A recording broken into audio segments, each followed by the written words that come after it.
A bear dragging an unconscious man through the forest. The camera recorded it without context, without explanation. By the time anyone saw the footage, the man had already been missing all night.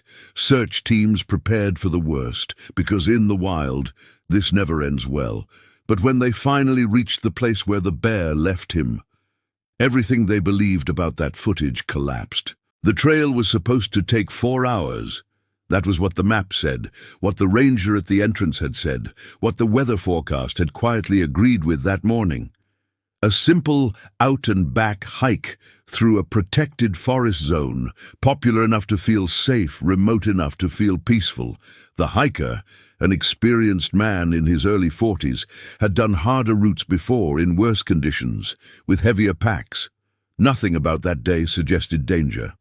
He parked his car just after sunrise, signed the trail log with a steady hand, adjusted the straps of his backpack, and disappeared between the trees like thousands of hikers had done before him.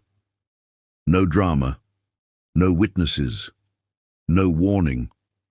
By late afternoon, the forest had changed its mood. Clouds rolled in low and heavy, muting the light beneath the canopy. The temperature dropped faster than expected. The kind of sudden cold that doesn't feel threatening until it's already inside your bones. Somewhere along the trail, no one would ever know exactly where, he slipped. Not a dramatic fall, not the kind that sends someone tumbling off a cliff, just a bad step on damp ground near a shallow stream, a sharp impact to the side of his head, and then silence. His body slid partially into the cold water, one arm twisted beneath him, the rest lying exposed to the wind. His phone, still powered on, lost signal within minutes. When he didn't return by nightfall, no one panicked at first. Hikers run late, batteries die, detours happen. But by midnight his car was still in the lot, untouched, windows fogged by the cooling air. Rangers began retracing the trail early the next morning. They followed footprints until the ground softened near the stream, where tracks blurred and disappeared. There were signs of a struggle with the terrain, disturbed leaves, broken twigs, but no blood, no torn clothing, no obvious direction. It was as if the forest had closed over him. Then came the detail that changed everything. One of the rangers noticed tracks that didn't belong to a human, large, unmistakable impressions pressed deep into the soil, crossing the trail and veering off toward denser woods. Bear tracks, fresh ones. The mood shifted instantly. Search efforts accelerated, radios crackled with urgency, and the unspoken assumption settled in. The hiker hadn't simply fallen, something had found him. In situations like this, hope doesn't vanish all at once. It erodes, quietly, replaced by preparation for the worst. By midday, a motion-activated wildlife camera less than a mile from the trail triggered an alert. What it captured was grainy, but clear enough to stop the room cold when rangers reviewed it. A large brown bear moved across the frame, powerful shoulders rolling beneath thick fur. Behind it, partially obscured by brush, was something that didn't belong, a human shape, limp, being dragged. No attack was visible, no thrashing, no sudden violence, just the slow, deliberate movement of the bear pulling the unconscious body by the strap of a backpack away from the camera's view and deeper into the forest. The timestamp showed it had happened hours after the man's fall, long after he would have been exposed to the cold, long after survival should have become unlikely. Word spread quickly among the search team. Some stopped watching the footage before it ended. Others replayed it again and again, trying to make sense of what they were seeing. Bears don't drag prey like that, not without clear signs of feeding, not without aggression. And yet no one dared say it out loud. The forest had its rules, and humans learned them the hard way. As the search teams prepared to move toward the last known location, one thought echoed through every mind involved in the rescue. Whatever that bear was doing, it wasn't finished yet. The footage was replayed again, slower this time, frame by frame, until the room fell into a silence so thick it felt uncomfortable. Rangers who had spent decades in the forest leaned closer to the screen, not looking for shock anymore, but for logic. The bear's movements were deliberate, almost careful. It did not shake the body, it did not bite, it did not pause to test or threaten. The unconscious man's limbs hung loose, his head lolling slightly as the backpack strap tightened across his shoulder. Yet the bear adjusted its grip twice, repositioning to avoid dragging his face across rocks. That detail alone unsettled everyone watching. Predators do not correct for comfort. Instinct does not waste energy on precision unless there is a reason. Search teams moved faster now, but with a strange hesitation. Protocol said one thing: prepare for a fatal encounter, approach with extreme caution. But the footage contradicted every expectation. Along the route toward the camera's location, they found signs that made the situation even harder to understand. The hiker's original full sight showed no evidence of feeding, no blood spray, no torn flesh. Instead, the ground near the stream was littered with crushed leaves, as if something large had stood guard there for a moment before deciding to move him. The stream itself was colder than anticipated, fed by recent rainfall upstream, and the air temperature overnight had dropped close to freezing. A medic quietly pointed out what everyone was thinking. If the man had remained there, half-soaked and unconscious, hypothermia would have taken him before sunrise. As the teams advanced, they began to notice patterns in the forest that didn't align with a typical wildlife incident. Branches snapped at shoulder height, not from a chase, but from something clearing a path. Stones displaced in a way that suggested intentional movement rather than panic. And then there were the tracks. The bear's prints circled the area in wide arcs, overlapping themselves, pacing, not the erratic pattern of feeding or territorial aggression, but something closer to monitoring, watching. At one point, the tracks stopped entirely near a small clearing where sunlight broke through the canopy, warming the ground more than the surrounding forest. The grass there was flattened. Leaves were piled loosely around a human-shaped depression. When the rescue team reached that clearing, they froze. The hiker was there, alive, barely breathing, his skin pale and cold, lips tinged blue, pulse faint but present. He had been moved away from the stream, away from the wind, and placed where the sun could reach him during the brief breaks in cloud cover. His backpack was positioned under his head at an angle that reduced pressure on his neck. None of it looked accidental. The bear was gone by then, no sound, no movement, but the evidence of its presence lingered in the disturbed earth, in the broken vegetation, in the uneasy realization spreading through the group. Later at the hospital, doctors confirmed what the forest had silently demonstrated: severe hypothermia, a concussion, internal bruising, but no bite marks, no claw wounds, no defensive injuries. One physician said it quietly, almost reluctantly, as if speaking it too loudly might make it untrue. If the man had remained where he fell, or if he had been dragged deeper into shade, or if he had been left exposed to the cold stream for even an hour longer, he would not have survived. And yet, as the rescue report came together, one question refused to settle. Why would a bear move an unconscious human out of danger, and then leave him alive? In the days that followed, the footage was no longer treated as evidence of an attack, but as something far more troubling to the experts who reviewed it. Wildlife biologists, behavior analysts, and senior rangers studied every second, not looking for emotion, but for patterns that could explain the bear's choices without turning them into myths. Bears, they explained, are not compassionate in the human sense. They do not rescue. They do not calculate morality. But they are intensely territorial, deeply aware of movement within their range, and highly sensitive to anything that disrupts the balance of what they consider safe. What became clear was that the hiker had collapsed inside a core zone the bear used frequently. This wasn't a random crossing of paths, it was an intrusion, sudden and abnormal. An unmoving human body near water, emitting unfamiliar sounds, scents, and vulnerability, would have registered not as prey, but as a problem, something out of place, something that didn't belong where it was. And in the animal world, problems inside a safe zone are often relocated, not destroyed. The bear's behavior aligned with this interpretation in subtle but convincing ways. It didn't drag the man quickly, as it would with food. It didn't attempt to hide the body or consume it.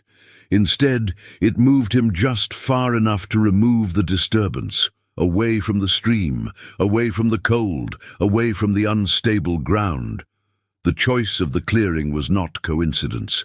That patch of forest was a thermal pocket, warmer than its surroundings, used by deer and smaller animals during temperature drops. Bears know these places instinctively. They rest there. They protect them. Camera logs revealed another detail that no one noticed at first. The bear returned to the clearing hours later. It did not touch the man. It circled the area, leaving fresh tracks along the perimeter, and then disappeared again. A second return happened just before dawn. This time, there were signs of the bear pushing leaf litter closer to the hiker's body, not covering him, not burying him, but insulating the ground beneath his legs and torso. It also chased away two scavenging animals that approached the clearing during the night. This wasn't caretaking in the way humans understand it, but it was unmistakably protective. The idea unsettled people, not because it suggested kindness, but because it challenged the simplicity of fear. Humans like clear categories: predator or protector, threat or ally. The bear fit none of them neatly. It behaved as a force maintaining order within its territory, responding to disruption with correction rather than violence. To the bear, the man was not a person. He was not prey. He was an anomaly, something that needed to be moved to restore balance. When the hiker finally regained full consciousness days later, he remembered nothing after the slip. No pain, no fear, no awareness of being dragged through the forest. But his survival was already changing how the incident was discussed. Not as a miracle, not as a story of friendship, but as a reminder that instinct is not simple. It is layered, adaptive, and sometimes, when viewed through human eyes, unsettlingly precise. The hiker woke up in a hospital room that felt too bright, too quiet, as if the world had moved on without him while he was gone. Tubes ran from his arms, a heart monitor traced steady lines beside his bed, and a dull pressure throbbed behind his eyes. Doctors spoke in careful tones, choosing their words the way people do when they know the truth could overwhelm someone still too weak to carry it. They told him he had been unconscious for nearly a full day. They told him he was lucky, and then, slowly, they told him where he had been found. At first, the story didn't make sense to him. A bear, dragging him, leaving him alive. His mind rejected it instinctively, searching for gaps, for exaggeration, for anything that could turn it into a misunderstanding. But the evidence was there. In the medical report that detailed hypothermia severe enough to stop a heart, in the satellite images of the clearing, in the camera footage he was shown only once. He didn't ask to see it again. He didn't need to. What stayed with him was not the fear of the bear, but the realization of how close he had come to disappearing without ever knowing why. As his strength returned, so did the weight of what had almost happened. The doctors explained that survival at that temperature, with that kind of head injury, was statistically unlikely. Minutes had mattered, placement had mattered, even the angle of his body had mattered. One physician said it plainly. Something had intervened in a way no rescue team could have replicated in time. That statement followed him long after he left the hospital. Back in the forest, the clearing was left untouched. Rangers marked it temporarily, then removed the tape. No relocation order was issued for the bear, no tranquilizers, no tracking collar. The animal had not broken any rule of the wild. It had responded to an intrusion the only way it knew how, by correcting it. In a quiet internal memo, A senior ranger wrote that the incident should be recorded not as an attack, but as a non-aggressive human displacement event.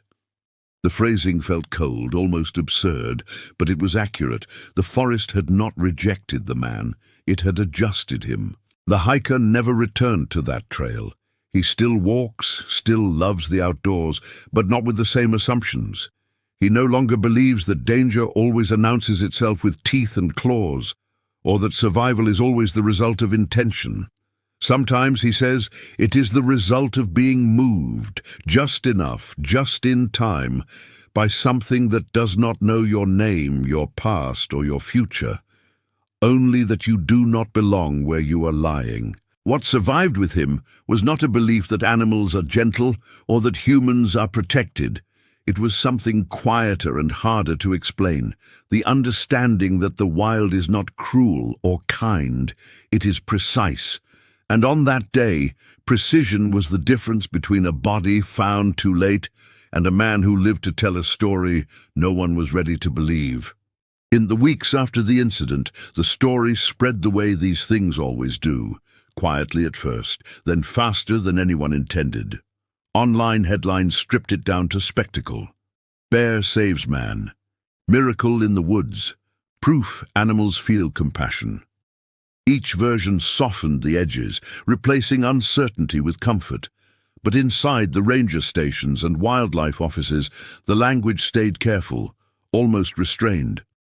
They resisted turning the bear into a hero or the forest into a moral lesson, not because the truth was smaller, but because it was more unsettling. A formal review was conducted as required. Footage, track analysis, environmental data, and medical timelines were aligned. When everything was placed side by side, the conclusion was clear and uncomfortable. The bear's actions had increased the man's chances of survival, but not by intention in the human sense.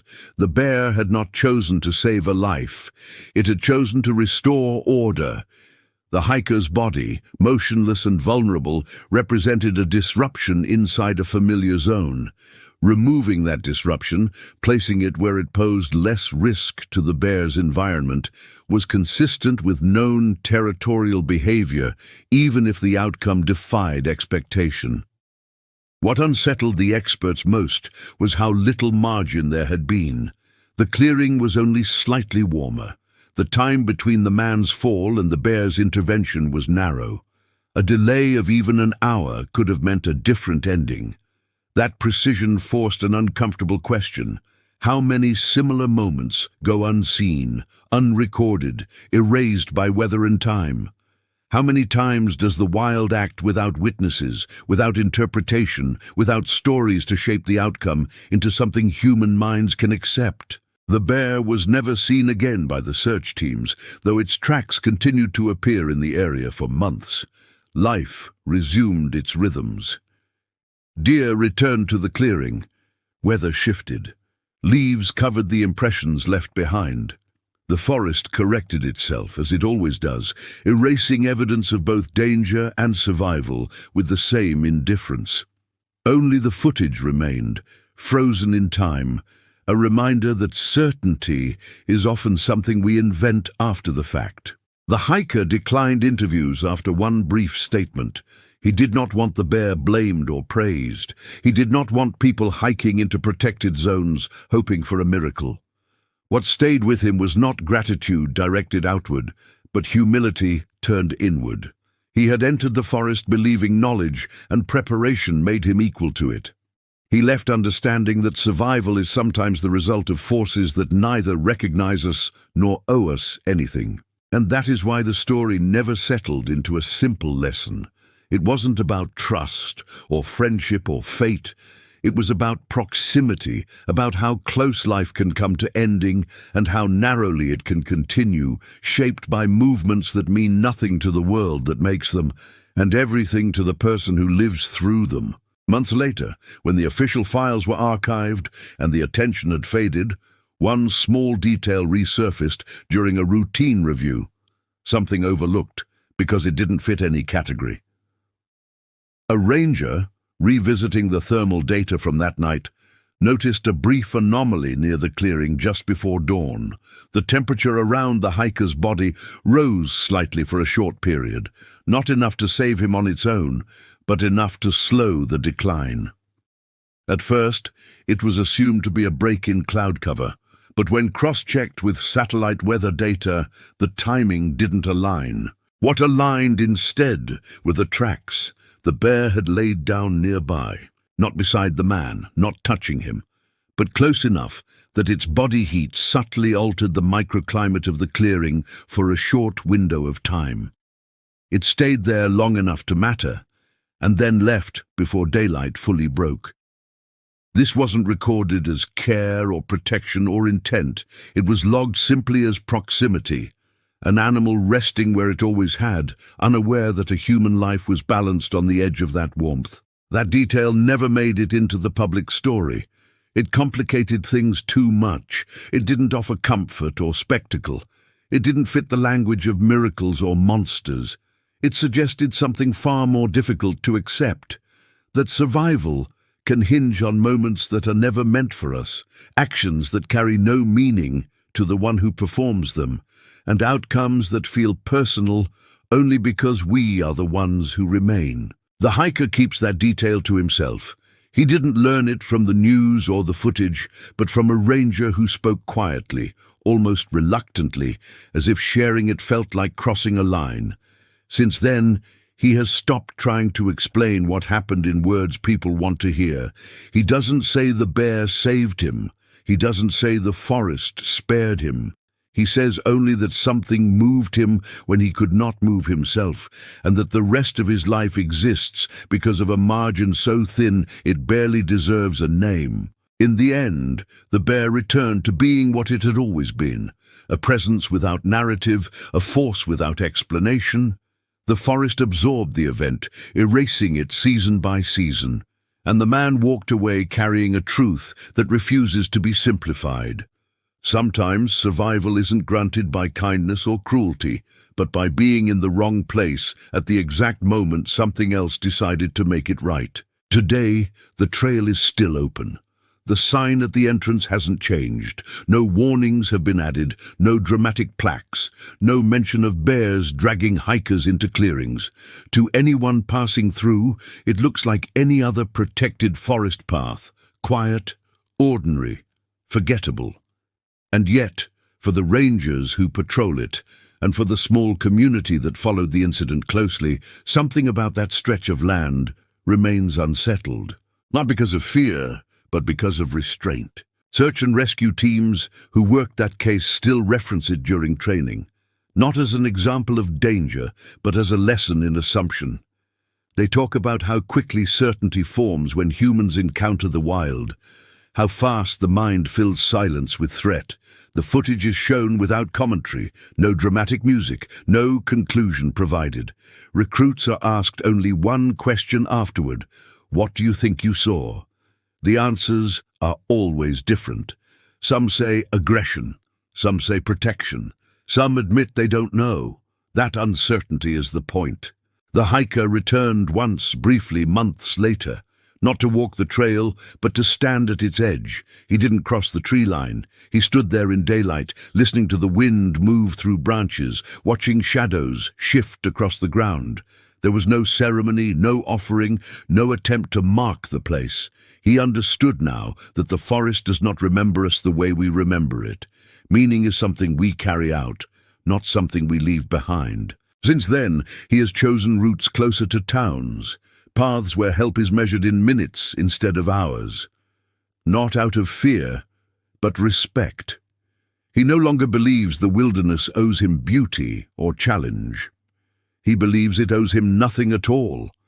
And in that belief, he has found a quieter way to walk through the world. As for the bear, it was never identified, never tracked, never named. Somewhere beyond the boundaries of human concern, it continued its patterns, moving, resting, correcting disturbances as it always had. It did not know it had been filmed. It did not know a life had hinged on its movements. And that may be the most honest part of the story. The wild does not act for us. It acts for itself. What remains is not a warning, and not a miracle. It is a reminder that danger and survival sometimes wear the same face, and that the line between them is thinner than we are comfortable admitting. Those who know the story don't walk that trail differently because they expect to meet a bear. They walk it differently because they understand how little control they truly have, and how quietly everything can change when that control slips away.